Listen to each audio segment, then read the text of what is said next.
El Intrapen es el primer ejercicio en su tipo. Estamos haciendo un análisis de la profesionalización del personal de seguridad y custodia. Históricamente las cárceles son unos espacios ahí oscuros, negros, obtusos que nadie quiere voltear a ver y mucho menos a quienes están ahí adentro, tanto personas privadas de la libertad como quienes se encargan de hacer pues más o menos ahí que no prevalezca el autogobierno en algunos lugares, ¿no? Entonces me voy a permitir comentar que de manera general tuvimos una respuesta también opaca, a veces nula. Existieron dos estados que no contestaron en ninguna de las 3 rondas de solicitudes que enviamos, que fue el estado de Hidalgo y Guerrero. Entonces ellos siempre van a aparecer con una puntuación de -0 porque no tuvimos como de dónde. Lo intentamos, llamamos, estuvimos dando seguimiento, pero pues no se pudo. Vamos a pasar a la primera lámina, si me ayudan por favor. La carrera policial dentro de la seguridad y custodia descubrimos o nos dimos cuenta que hay falta de información respecto a querer proporcionar el estado de fuerza. Esto es sumamente importante porque sabemos cuántos PPLs hay en todos los estados por estos estadísticos mensuales que se sacan periódicamente, pero no sabemos cuántos custodios y custodias están ahí adentro. Eso es uno de los focos de alarma que más nos llamaron la atención. Eso en contraste, por ejemplo, que luego salen los informes de gobierno estatales donde te dicen el personal. Entonces ahí tenemos como un contraste interesante donde nos dicen no te puedo decir cuánto es mi estado de fuerza, pero luego ellos mismos se encargan de divulgar la información. Entonces ese es un punto que va a ser trascendental en todo el eje de Intrapen, porque al no tener una cuantía de personal, todo lo demás se vuelve opaco, ¿no? Un poco certero también. Tenemos también que solamente 5 entidades nos proporcionaron un catálogo de puestos. Esto es importante porque no podemos saber hacia dónde pueden ir avanzando los custodios y las custodias en cuanto a su carrera profesional. Entonces, si no hay una veracidad o una línea donde nosotros podamos saber hasta dónde pueden llegar profesionalmente, todo lo demás pues nos queda claro que está ahí como perdido. ¿Podemos pasar a la siguiente, por favor? En el tema de la profesionalización, aquí hubo como 2 líneas, ¿no? Uno, el equipamiento de los institutos de formación, donde identificamos que 75% de los institutos carecen de estas áreas, que son gimnasio, casa táctica, entre otros. Aquí hubo algo interesante porque en contraste con el eje de Intrapol, nos daban respuestas contrastantes, ¿no? A mí me decían que sí tenían, a ellos les decían que no, entonces no sabemos tampoco si cuentan o no con ese equipamiento en los institutos de formación. Y también tenemos acá que solamente 15 estados tuvieran resultados positivos en el tema de la capacitación. Este es un resultado muy dudoso porque no tenemos un estado de fuerza con que contrastarlo y también era hasta cierto grado de me da risa pero con miedo, que decían que 100% estaban capacitados, pero pues decían que eran 20 personas, ¿no? O sea, tampoco da ahí, el número no da. ¿Podemos pasar a la siguiente? En el tema del régimen disciplinario aquí hubo un tema bastante interesante porque nos dicen que el 70% de personal de seguridad y custodia cuenta con un código de ética, pero no es especializado. Nosotros que trabajamos dentro de las prisiones en el estado de San Luis Potosí y en otros estados, sabemos que se requiere un lineamiento específico para el trato dentro de las prisiones, tanto para quienes visitan, ya sean familiares, abogados, abogadas que representan jurídicamente a las personas privadas de libertad e incluso a las mismas organizaciones y defensores de derechos humanos. Entonces este punto nos llamó la atención porque dicen, sí, hay un código de ética, pero en muchos de los estados es el mismo que para cualquier servidor público. Entonces este es un punto bastante interesante porque al interior de las prisiones sabemos que pasan y pasan muchas cosas. En segundo momento también tenemos el tema de las oficinas para la recepción de quejas y denuncias. Aquí nos daba un poco de, otra vez me da risa, pero me preocupa mucho, porque hay estados que nos decían que cuentan con oficinas fuera de los centros penitenciarios.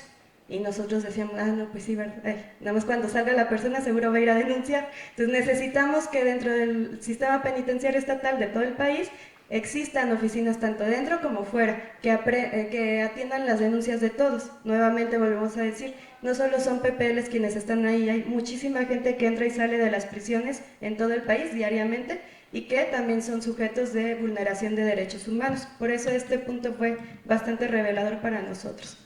La siguiente, por favor. El tema de seguridad social, aquí hubo una situación bastante interesante porque algunas solicitudes de información fueron respondidas por las unidades de transparencia, entonces nos daban el esquema de seguridad social de cualquier servidor público. Aquí no me dejarán mentir, pues sabemos que el esquema de seguridad social para un servidor público de seguridad tiene que ser distinto, ¿no? Incluso constitucionalmente se implica que debe de ser distinto. Y el tema penitenciario, sabemos que la mayor población dentro de las prisiones en el país son hombres, por lo tanto hay más custodios hombres, pero no tienen permisos de paternidad.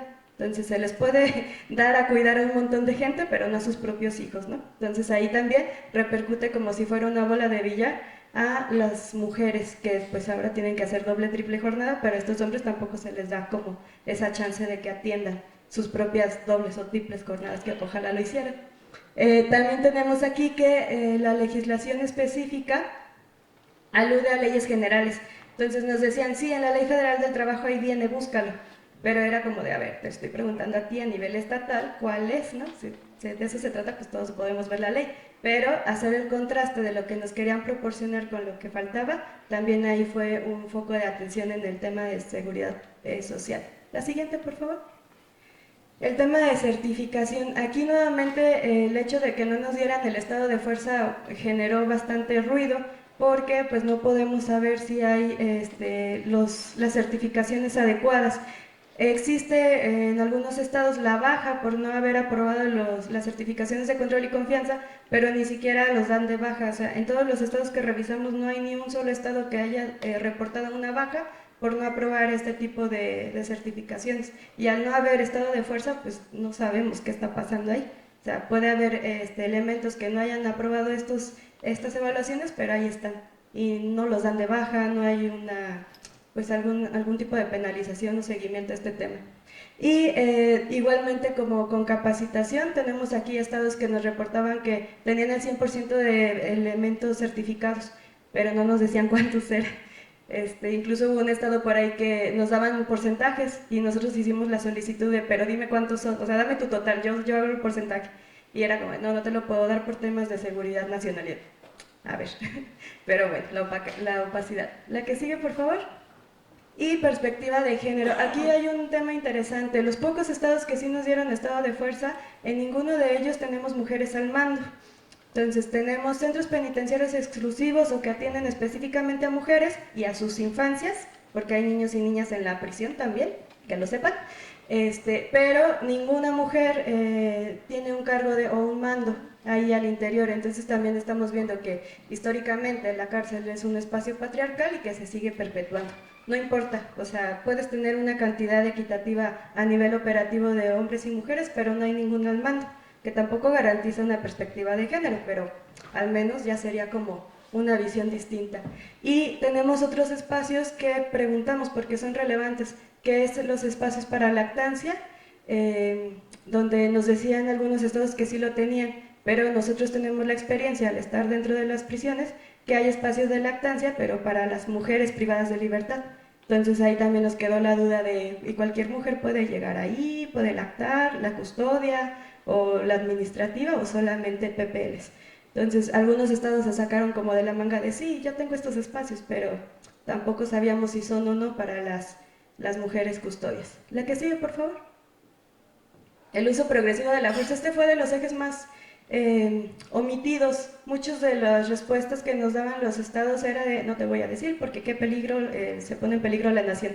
Entonces no tenemos mucho material en este tema. Solamente un estado hizo un informe pormenorizado sobre el uso de la fuerza y otro hizo su informe anual, pero el resto de estados no. Y entonces esto es un tema que a nosotros nos preocupa mucho porque al interior de los centros penitenciarios sabemos que pasan muchas cosas. Y también otro punto interesante aquí es que no pudimos sacar la totalidad de equipo balístico con el que cuenta el personal. Entonces, si no sabemos qué pasa y tampoco sabemos si tienen materiales y tampoco sabemos si están capacitados, es como una cascada de tragedia, ¿no? Una tras otra. Entonces, este eje fue como de los peorcitos. Y finalmente, pasamos a la que sigue, gracias. Capacidades institucionales. En el Intrapen incluimos este eje específicamente para hablar de la infraestructura o lo que hay adentro de los centros penitenciarios. A nivel internacional hay unos estándares que son de la Asociación Americana de Correccionales, son los únicos en el tipo, no hay otros en todo el continente, y ellos se encargan de certificar centros penitenciarios. Hay estados que ninguno de sus centros cuentan con esta estandarización. No quiero decir que cumplir con el estándar es que sea una muy buena cárcel o una muy buena prisión, sino que ni siquiera a esos que se pudieran alcanzar se llegan. Entonces, este también es un tema bastante relevante, son cerca de 160 y tantos estándares, entonces hay estados que no llegan, no se está logrando. La certificación de centros penitenciarios dura 3 años, entonces este sería un muy buen ejercicio para que cada 3 años esté revisando o que se estén promoviendo nuevos centros penitenciarios para llegar a cubrir el espacio, pero no se está logrando en algunos de ellos. Y también tenemos aquí entidades que nos decían, tengo, no sé, tantos centros penitenciarios y nosotros a la hora de irnos a datos públicos abiertos teníamos más o menos centros penitenciarios. Entonces ese tema también es como que una opacidad, ¿no? También nos dimos cuenta que no todos los estados cuentan con centros penitenciarios para mujeres, exclusivos para mujeres.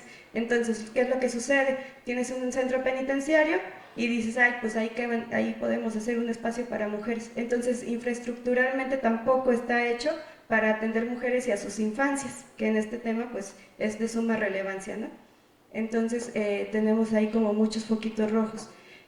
No quisiera como terminar con una, porque todo esto suena muy horrible, pero como organización pues nos da gusto que podamos realizar estos ejercicios.